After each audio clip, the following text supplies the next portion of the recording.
Assalamualaikum warahmatullahi wabarakatuh. Bismillahirrahmanirrahim. Ashhadu an la ilaha illallah wa ashhadu anna Muhammadar Rasulullah.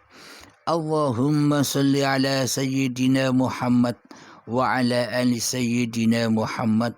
Rabbi syrah li sadri wa yassir li amri wahlul 'uqdatam min lisani yafqahu qawli. Amin. Bismillahirrahmanirrahim. Salam hormatku buat para sahabat tercinta, baik yang ada di dalam dan yang ada di luar negeri. Semoga kita semua selalu di dalam petunjuk Allah Subhanahu wa ta'ala. Amin ya rabbal alamin. Alhamdulillahi rabbil alamin. Kita melanjutkan kajian di dalam surat Al-Ahzab, yakni artinya persekutuan. Di ayat yang nomor 21 kita lanjutkan kajian bahwa Kanjeng Nabi Muhammad sallallahu alaihi wasallam itu adalah uswatun hasanah, contoh yang baik, contoh yang bagus.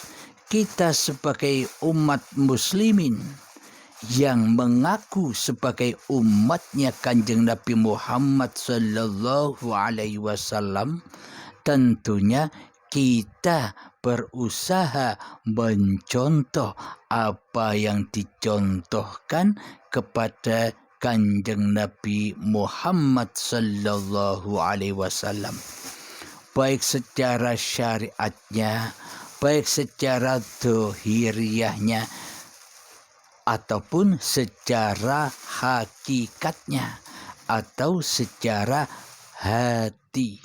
Jadi hakikat itu adanya di hati. Alhamdulillahirabbil alamin. Realita di dalam kehidupan kita selama ini, kita mengaku-ngaku sebagai makhluk yang bertuhan. Coba cek hati kita selama ini. Di dalam hati kita, kita ini dituhani oleh Allah, ataukah kita dituhani oleh hawa nafsu kita sendiri selama ini di hati kita? Mestinya kita semua tahu kondisi keadaan hati masing-masing diri kita. Yang wujud di hati kita adalah diri kita sendiri, ataukah Allah yang menciptakan diri kita? Coba timbang-timbang di situ. Karena yang tahu diri kita adalah kita sendiri. Yang tahu isi hati kita adalah kita sendiri.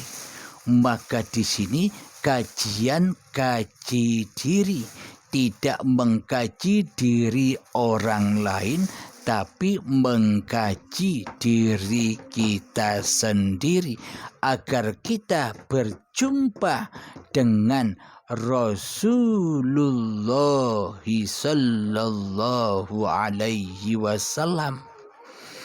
Jika kita tidak mengkaji diri kita, bila kita sibuk hati kita mengkaji orang lain, selamanya kita takkan pernah bisa bertemu dengan Muhammad Rasulullah sallallahu alaihi wasallam secara hakikatnya, secara sebenarnya, secara sesungguhnya. Jika di dalam sudut pandang syariat kita tak akan mungkin bertemu dengan Rasulullah Sallallahu Alaihi Wasallam. Tidak mungkin kita bertemu Kanjeng Nabi Muhammad Sallallahu Alaihi Wasallam secara nyata, secara zahir, secara syariat. Karena Kanjeng Nabi Muhammad sudah 14 abad yang lalu kembali ke rahmatullah. Jadi bagi kita umatnya Kanjeng Nabi Muhammad, tentunya kita pun juga mencontoh bagaimana sisi hati Kanjeng Nabi Muhammad Sallallahu Alaihi Wasallam di dalam bertuhan. Jadi jangan pandang syariat-syariat badaniyahnya saja. Pandanglah siapa yang menghidupi badan-badan hingga badan-badan ini bisa bersyariat. Jadi kondisi Kanjeng Nabi Muhammad Sallallahu Alaihi Wasallam hatinya selalu mentauhidkan Allah daripada mentauhidkan Muhammad di hatinya. Di dalam hati Kanjeng Nabi Muhammad selalu mengesahkan hanya Allah yang wujud daripada wujud Muhammadnya di hatinya. Itulah sisi keadaan hati Kanjeng Nabi Muhammad Sallallahu Alaihi Wasallam. Dibuktikan dan diabadikan di dalam Al-Quran. Muhammad, bukan kamu yang melempar, tapi akulah yang melempar. Muhammad, bukan kamu yang memanah, tapi akulah yang memanah. Inilah bukti nyata bahwa kondisi hati Kanjeng Nabi Muhammad Sallallahu Alaihi Wasallam selalu mentuhankan Allah di hatinya daripada mentuhankan hawa nafsu Muhammadnya di hatinya. Inilah contoh uswatun hasanah yang dicontohkan baginda Nabi besar Muhammad Sallallahu Alaihi Wasallam untuk dicontoh oleh umat manusia. Jadi bagi kita yang mencontoh seperti keadaan yang seperti ini, yakni hati selalu mentauhidkan Allah daripada mentauhidkan hawa nafsu kita sendiri di hati kita. Hati mewujudkan Allah daripada mewujudkan hawa nafsu di hati kita selama ini. Hati mentuhankan hanya Allah daripada mentuhankan diri manusia kita sendiri di hati kita selama ini.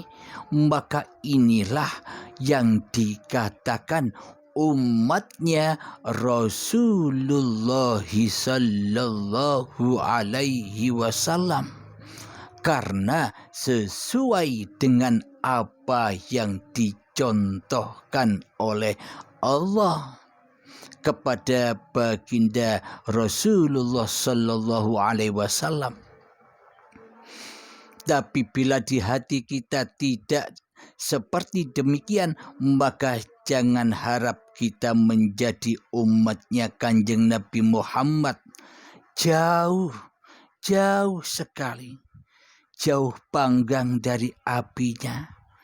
Jadi tidaklah mungkin kita diakui oleh Kanjeng Nabi Muhammad Sallallahu Alaihi Wasallam sebagai umatnya bila tidak mencontoh yang demikian itu, yakni hatinya, yakni imannya, yakni bertuhannya kepada Allah. Itu yang lebih penting daripada apa yang kau kerjakan. Jika hati tidak begitu, maka tersesatlah semua syariat-syariat yang Anda lakukan. Karena hati Anda tidak iman, karena hati kita tidak Islam, maka tersesatlah semua amal-amal yang kita lakukan karena tidak mencapai lillahi ta'alanya. Karena selama ini kita jatuh ke lembah neraka linafsi, kumpul dengan iblis dan setan yang kita tuhankan selama ini, daripada mentuhankan Allah di hati kita selama ini. Jadi sesungguhnya kita ini umatnya iblis dan setan daripada umatnya Rasulullah sallallahu alaihi wasallam. Apakah contoh umatnya iblis dan setan? Contoh bagi umatnya iblis dan setan bahwa di hati kita selama ini tidak akan pernah mau, tidak akan pernah rela, tidak akan pernah ridho bila diri manusia kita dikatakan tidak ada. Jadi selamanya diri kita takkan pernah bisa bersujud kepada Allah. Apa makna bersujud itu? Makna